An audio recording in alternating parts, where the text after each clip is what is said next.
Hello guys, good evening. So, pag-uusapan natin yung pag-invest ng gold, no? Since napag-uusapan natin ito before.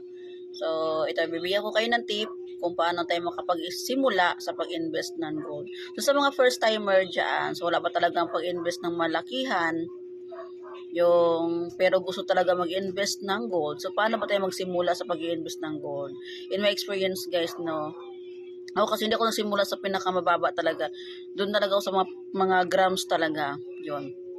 And wala akong mga lightweight. Pero doon sa mga wala talagang hindi pa talaga kayang mag-invest ng mga 2 grams, mga 4 grams, 5 grams at up to. So pwede tayo mag-start sa mga pakaw or mga lightweight. Yung mga point 75 or point something, wag mo nang mag 1 up to. So, yung doon muna sa mga pakaw tayo, sa mga lightweight, mga ganun, mga mababa lang muna.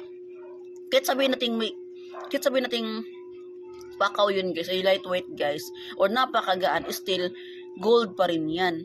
That is real gold, 18K Japan gold or Saudi gold. Huwag nyong baliwalain. May kilala akong kamami ko, hindi ko lang sabihin ang pangalan niya. Meron siyang maraming gold na mga lightweight. Oo. I mean, di talaga lightweight yun. Para sa akin, di siya lightweight guys. Nakita ko sa personal. Hindi siya lightweight. I mean, mga 1 gram, ganon. Kasi, ang lightweight talaga is yung mga, na kasi ako ng mga lightweight kasi marami na umorder sa akin ng mga lightweight. Then, no? Magaan na talaga siya as in. So, doon sa mga mag-start pa lang na mag-invest ng gold, no? So, doon kayo mag-start sa mga pakaw, sa mga lightweight, guys. So, yun. Para, kahit paano, makapag-simula na kayo sa pag-invest ng gold. Huwag nyong ismulin yung mga lightweight o pakaw kasi gold pa rin yan.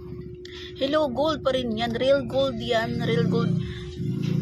Kaya, naisip nyo siguro hindi gold. Hindi. Gold pa rin yan. Real gold, Saudi gold, Japan gold. So, yun lang.